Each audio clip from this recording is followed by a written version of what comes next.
प्यारे साथियों, स्वागत है आप सभी का द मैजिक क्लास पर। साथियों, आज बात करेंगे अपन जो अपन अम्ल और सार का जो टॉपिक चल रहा है, अम्ल और सार का। इसके अंदर मैंने पार्ट 1 है वो आपको क्लियर करा दिया है और आज अपन करेंगे पार्ट 2 की बात। इसके अंदर मोस्ट इम्पोर्टेंट 15 क्वेश्चन की चर्चा करेंगे। 15 क्वेश्चन मैंने पार्ट 1 के अंदर करे हैं। अगर आपने पार्ट 1 नहीं देखा है तो आप वो जाकर देख लेना। उसके अंदर बहुत ही अच्छे क्वेश्चन करवाए थे मैंने 15, और 15 क्वेश्चन है इस पार्ट बी के। ठीक है, तो कुल मिला के अपना अम्ल और सार के टोटल मैंने आपको 30 क्वेश्चन कहे थे, 30 क्वेश्चन है इसके अंदर क्लियर हो जाएंगे।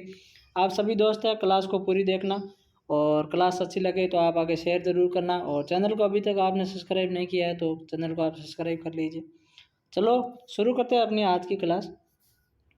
आज का अपना पहला क्वेश्चन है, सभी प्रकार के अम्लों में सामान्यतः कौन सा तत्व पाया जाता है। बहुत ही अच्छा क्वेश्चन, यानी कि अम्लों के अंदर सामान्य जनरली कौन सा तत्व पाया जाता है। तो इस क्वेश्चन का राइट आंसर होगा आपका हाइड्रोजन, यानी सी आपका राइट आंसर हो जाएगा। हाइड्रोजन है वो अम्लों के अंदर पाया जाता है नॉर्मली। आगे बात करते हैं क्वेश्चन नंबर 2 की। निम्न में से कौन सोने को घोल सकता है, यानी इनमें से कौन सा ऑप्शन है जो गोल्ड को घोल सकता है। किसको? गोल्ड को है घोल सकता है। तो इस क्वेश्चन का राइट आंसर होगा आपका क्या, सी इज करेक्ट आंसर होगा, यानी कि सी एक्वा रेजिया। एक्वा रेजिया के अंदर है HCl और प्लस HNO।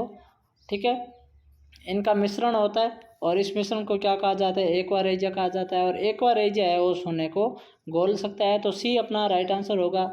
इस क्वेश्चन का राइट आंसर क्या हो जाएगा, सी इज करेक्ट आंसर हो जाएगा।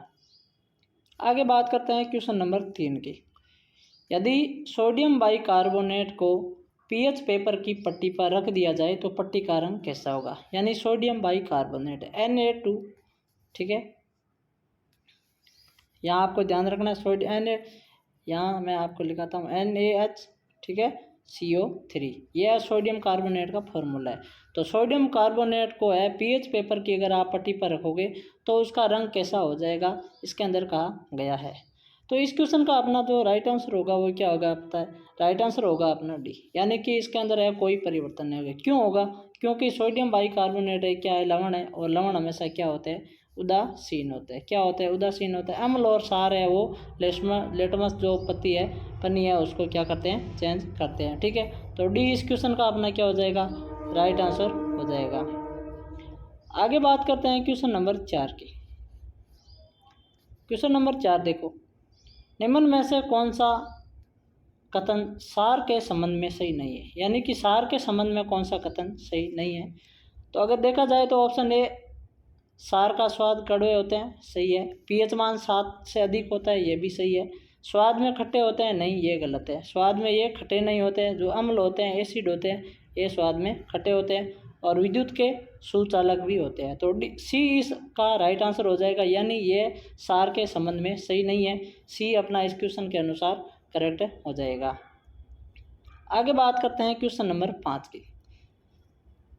NaCl किसका रासायनिक सूत्र है? NaCl जिसका मतलब होता है सोडियम क्लोराइड। क्या होता है? NaCl का मतलब होता है सोडियम क्लोराइड। मैं आपको नाम दिखा देता हूँ, यहाँ पता नहीं है तो सोडियम क्लोराइड कहा जाता है NaCl को। तो यह किसका नाम है?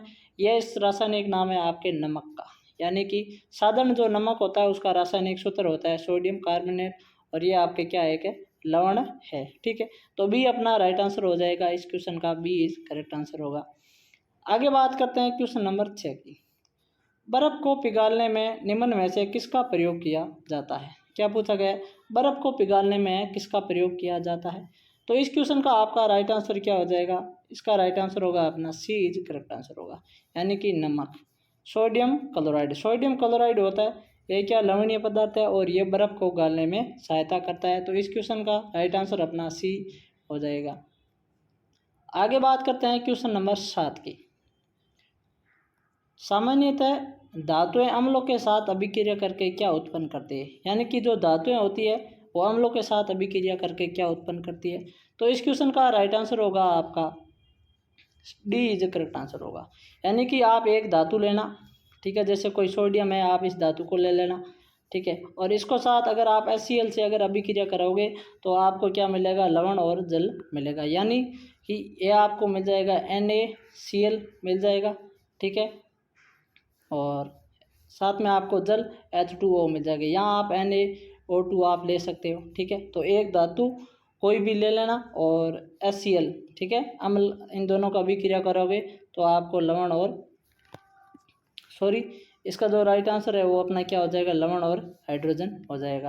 क्योंकि धातु एक आप ले लेते हैं अपन सोडियम, और इसके साथ अगर क्रिया कराते हैं HCl, ठीक है, यानी सोडियम क्लोराइड, तो इनको जब कभी अभिक्रिया कराएंगे तो NaCl, ये तो आपका लवण हो जाएगा, और प्लस में H आपका ये हाइड्रोजन का फॉर्मूला होता है। तो सी इस क्वेश्चन का अपना राइट आंसर हो जाएगा, लवण और हाइड्रोजन है ये उत्पन्न करेंगे। सी इसका राइट आंसर होगा, शुद्ध, इसको सही कर लेना। आगे बात करते हैं क्वेश्चन नंबर 8 की। निम्नलिखित में से किसका सूचक की तरह इस्तेमाल नहीं किया जाता है, यानी सूचक की तरह इस्तेमाल नहीं किया जाता है। तो इस क्वेश्चन का राइट आंसर होगा अपना बी इज करेक्ट आंसर होगा, यानी कि मूली का है वो सूचक की तरह आप उपयोग नहीं करेंगे। बाकी हल्दी, मेथिल ऑरेंज, ठीक है, ये क्या है, सभी ये प्राकृतिक कार्बनिक है, वो क्या है, अम्लीय के जो है स्रोत है, कार्बनिक स्रोत है अम्ल के। आगे बात करते हैं क्वेश्चन नंबर 9 की। निम्नलिखित में से कौन एक गंधकीय सूचक नहीं है, यानी गंधकीय सूचक है, निम्न में से कौन नहीं है। तो इस क्वेश्चन का राइट आंसर क्या हो जाएगा, सी इज करेक्ट आंसर होगा, यानी शकरकंद। शकरकंद है आपका गंधीय सूचक नहीं है। बाकी प्याज है, लहसुन है, लौंग का तेल है, ये सभी गंधीय सूचक होते हैं। आगे बढ़ते हैं क्वेश्चन नंबर 10 की तरफ। पोटास एलम होते हैं, यानी कि जो पोटास एलम है वो किस प्रकार के होते हैं। तो इस क्वेश्चन का आपका जो राइट आंसर होगा वो क्या हो जाएगा, सी इज करेक्ट आंसर होगा। क्या हो जाएगा, सी इज करेक्ट आंसर होगा। आपको पोटास एलम का रासायनिक सूत्र बताना है कमेंट के अंदर, क्या बताना है, रासायनिक सूत्र क्या है पोटास एलम का, ये आप मुझे कमेंट के अंदर बताओगे। पोटास एलम का रासायनिक सूत्र क्या है, ये आप मुझे कमेंट के अंदर बताओगे। इस क्वेश्चन का राइट आंसर अपना सी करेक्ट आंसर हो जाएगा। द्विक लवण होता है पोटास एलम, और इसको जो है फिटकरी भी कहा जाता है। क्या कहा जाता है, फिटकरी, ठीक है। फिटकरी इसका जो है साधारण नाम होता है, इसका दूसरा नाम से फिटकरी है। और इसका आपको फॉर्मूला क्या है, रासायनिक सूत्र क्या है, वो आप मुझे बताओगे। सी इस क्वेश्चन का राइट आंसर हो जाएगा। आगे बात करते हैं क्वेश्चन नंबर 11 की। निम्नलिखित में से सबसे प्रबल लवण कौन सा है। प्रबल का मतलब होता है मजबूत, सबसे मजबूत है लवण कौन सा होता है। तो इस क्वेश्चन की राइट आंसर की बात करोगे तो हो जाएगा आपका ए इज करेक्ट आंसर होगा, यानी NaCl, सोडियम क्लोराइड। जो नमक होता है यह आपका सबसे प्रबल लवण होता है, NaCl सबसे प्रबल लवण होता है, ठीक है। तो इस तरह का क्वेश्चन भी आपको पूछ लिया जाता है, ध्यान में रखना है। आगे बात करते हैं क्वेश्चन नंबर 12 की। जल के अम्लीय एवं क्षारीय विलयन किसके कारण विद्युत के सुचालक होते हैं, यानी कि जल का जो अम्लीय और क्षारीय विलयन है या विद्युत के दोनों ही सुचालक होते हैं। तो किस कारण से होते हैं। तो इस क्वेश्चन का राइट आंसर अपना क्या हो जाएगा, सी इज करेक्ट आंसर होगा। क्योंकि अम्ल के अंदर क्या होता है, हाइड्रोजन के आयन होते हैं, और क्षार के अंदर हाइड्रोक्साइड के आयन होते हैं, ठीक है। अम्ल है वो इलेक्ट्रॉनों का क्या करता है, आपका त्याग करता है, और ये ग्रहण करता है, इसीलिए इसके ऊपर प्लस और माइनस के दोनों चिन्ह है। तो आपको ध्यान रखना ये विद्युत के दोनों सुचालक होते हैं, क्योंकि हाइड्रोजन और हाइड्रोक्साइड के कारण होते हैं। तो सी इसका राइट आंसर होगा, ये भी ध्यान में रखना है। आगे बात करते हैं क्वेश्चन नंबर 13 की। निम्न में से कौन से धातु ठंडे जल से अभिक्रिया करके धातु हाइड्रोक्साइड बनाएंगे, यानी कौन सी जो धातु है निम्न में से वो धातु ठंडे जल से अभिक्रिया करके धातु हाइड्रोक्साइड बना लेगी, ठीक है। तो इस क्वेश्चन का जो अपना राइट आंसर है वो क्या हो जाएगा, ए इज करेक्ट आंसर होगा, यानी कि सोडियम और आपकी पोटेशियम। सोडियम और पोटेशियम है ये ठंडे जल से अभिक्रिया करके आपके हाइड्रोक्साइड है उत्पन्न करेगी। ए इस क्वेश्चन का राइट आंसर हो जाएगा आपका। आगे बात करते हैं क्वेश्चन नंबर 14 की। सोडियम कार्बोनेट यानी कि Na2CO3 इसका फॉर्मूला। तो सोडियम कार्बोनेट का जलीय विलयन क्या है आपको पूछा गया है। तो इस क्वेश्चन का आपका राइट आंसर क्या हो जाएगा, ए इज करेक्ट आंसर होगा। क्यों, कितना होता है, 7 होता है। अब क्यों होता है, क्योंकि सोडियम कार्बोनेट क्या है, यह एक लवण है, और लवण आपका क्या होता है, एक उदासीन होता है, ठीक है। तो जो भी उदासीन पदार्थ है उसका pH मान कितना होता है, 7 होता है। जो अम्लीय होता है उसका 7 से कम होता है, और जो क्षारीय होता है उसका 7 से अधिक होता है। तो आपको pH मान है वो लगभग सभी के याद करने हैं, ठीक है। जो जनरली अपन यूज करते हैं जिन पर पदार्थों को, तो उनके आपको pH मान याद होने चाहिए, उनके पूछे जाते हैं। तो इस क्वेश्चन का राइट आंसर है वो और 7 हो जाएगा। सोडियम कार्बोनेट एक लवणीय पदार्थ है, तो इसीलिए इसका pH मान 7 हो जाएगा। आगे बात करते हैं क्वेश्चन नंबर 15 की। निम्नलिखित में से कौन सा आयन लाल लिटमस को नीला करता है, यानी इन्होंने कहा है कि जो लाल लिटमस है इसको नीला कौन करता है? जब अपन बात करते हैं सार की, तो सार क्या करता है? लाल लिटमस को क्या कर देता है? नीला करता है। और अम्ल क्या करता है? नीले को लाल करता है। और ये सार लाल को नीला करता है। तो इस क्वेश्चन के अनुसार अपना जो राइट आंसर है वो क्या आ जाएगा? बी इज करेक्ट आंसर होगा, क्योंकि सार के अंदर कौन से आयन होते हैं? हाइड्रोक्साइड OH के आयन होते हैं। ठीक है, तो अपना राइट आंसर क्या हो जाएगा? बी इज करेक्ट आंसर होगा। आपको इस तरह का भी क्वेश्चन दिया जा सकता है। ठीक है, तो इसका राइट आंसर अपना क्या हो जाएगा? बी इज करेक्ट आंसर हो जाएगा 15वें क्वेश्चन। ठीक है, चलो तो दोस्तों ये थे टोटल आज के 15 क्वेश्चन, और पार्ट ए और पार्ट बी दोनों के कुल मिला के अम्ल और सार के मैंने 30 क्वेश्चन करवा दिए हैं।